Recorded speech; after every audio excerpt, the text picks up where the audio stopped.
Hello, Anime VISOR here, and SiGNUM, with a review for Lupin the Third, The Woman Called Fujiko Mine.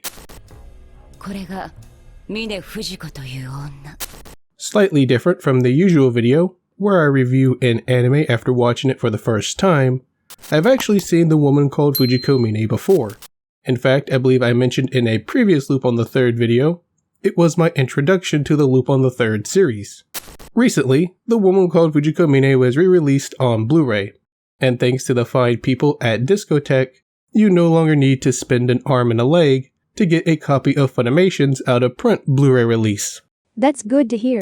Since The Woman Called Fujiko Mine was re-released, I thought I'd rewatch the anime and review it, since now I have a broader understanding of the Lupin the Third series, compared to when I first watched it. Sound like a plan? No worse than your usual plans. Thanks. Wait a minute. With that said, let's go ahead and hit play.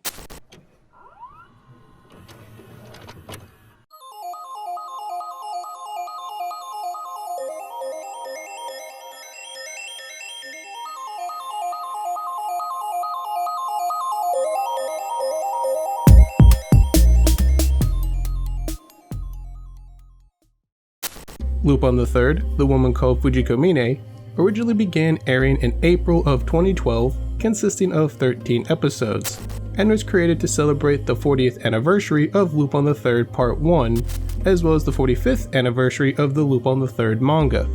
It primarily follows the thieving femme fatale, Fujiko Mine, as she goes on various missions that lead to her first encounters with the samurai swordsman, Goemon Ishikawa the 13th, expert gunslinger, Daisuke Jigen, and of course, the master thief himself, Arsène Lupin III. Let's just say those encounters lead to a real hoot. You know, because of all the owls? Yes, we get it. Just tell us about the anime. Right. The Woman Called Fujiko Mine is directed by Sayo Yamamoto. Previously, she directed Machiko and Hatchin back in 2008, and later in 2016, directed Yuri on Ice. The anime was written by Mari Okada, who has written series like Iron-Blooded Orphans, Kisniver, Oh Maidens in Your Savage Season, and many other anime as well. As for my thoughts on The Woman Called Fujiko Mine, I'll begin by saying it's very stylized. A lot of the anime's character designs, as well as the general aesthetics, have a muted color palette. There's also a lot of shading to all the characters and world, giving it more of a hand-drawn feel, kind of like a manga would be. The shading as well as the color palette also gives The Woman Called Fujiko Mine a darker look and feel, which coincides with the tone and story being told. It's visually telling the viewer this is a darker Lupin the Third than the usual Lupin anime. However, the anime also makes use of a brighter color palette during a few trippy flashback scenes. Those scenes feature a lot of bright greens and blues, and also feature an unsettling synthesizer sound.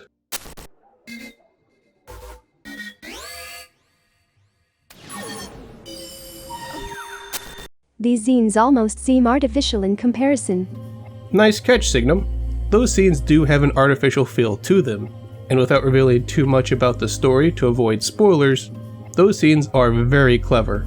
With The Woman Called Fujiko Mine, it's not just the writing or the characters conveying the story to the audience, but audibly and visually, by how things look or sound, also adds to how the story is being told. So shout out to the director, writer, and the rest of the staff for coming up with a story that is being conveyed on multiple levels. Focusing on the story, it starts off seemingly episodic, but there is an overarching narrative that is eventually revealed. As stated, The Woman Called Fujiko Mine does feature Goemon, Jigen, and Lupin the Third, but of course we can't forget Inspector Zenigata, who in this installment is accompanied by a partner named Oscar. However, rewatching it now, having a better grasp of Lupin the Third and all the characters, Zenigata is my least favorite in the way he was handled. Really? How come? To start off, and as I mentioned before, The Woman Called Fujiko Mine has a darker tone than the usual Lupin the Third entry. It very much plays homage, or in other words is a callback, to the original manga written by Monkey Punch, as well as the episodes of Lupin the Third Part 1 that were directed by Masaki Osumi, before Hayao Miyazaki and Isao Takahata took over directing. Now that's not to say that The Woman Called Fujiko Mine is full of gratuitous sex and violence. Of course it has its fair share. This Lupin the Third entry is by no means for the kiddies. But for the most part, there is a stylish take on all the sex and violence. For instance, Fujiko is depicted nude multiple times in the anime, but not super fetishized, like you get from a lot of late night anime. Those scenes I think depict her femininity more than they do her sex appeal. Even with this darker yet stylish take on the Lupin the Third series, Fujiko very much was in line with the femme fatale we know, until she had her breakdown for story-related reasons. But Fujiko very much was Fujiko. Lupin himself was still that kind of corny playboy, Jigen was still his begrudgant self like usual, and Goemon was still that anachrotic samurai, a bit baffled by the modern world. If you're familiar with the Lupin the Third series, the characters are still instantly recognizable by their actions and personality. However, that can't be said for Zenigata. What I find fun and endearing about how Zenigata is that typically he's depicted as kind of a bumbling buffoon, but he's still super dedicated to catching Lupin. The way Zenigata and Lupin play off each other is very entertaining in most Lupin the Third entries. However, here in The Woman Called Fujiko Mine, Zenigata doesn't really feel like Zenigata. It's something I only picked up on after familiarizing myself with the Lupin the Third series. But gone is that bumbling buffoon. Instead, Zenigata is depicted as a hard-boiled, no-nonsense inspector.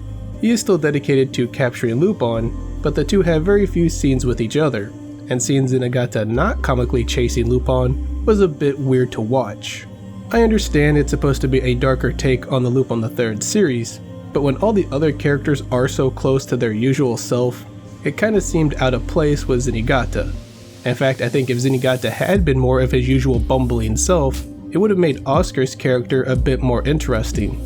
The anime heavily implies that Oscar has a thing for Zenigata, and if Zenigata was more of his kind of dopey self we know and love, I think that would have made Oscar a more appealing character.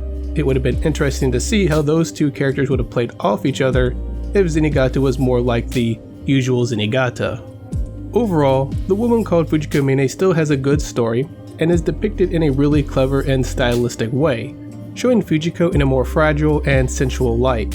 Thinking about it, it's something Part 5 did later as well, showing a side of Fujiko other than the thieving femme fatale, showing a little bit of the actual woman behind the mask. And it's not just Part 5 that's taken a few cues from The Woman Called Fujiko Mine. The anime has also since spawned its own line of mature-oriented spin-off films directed by Takashi Koike.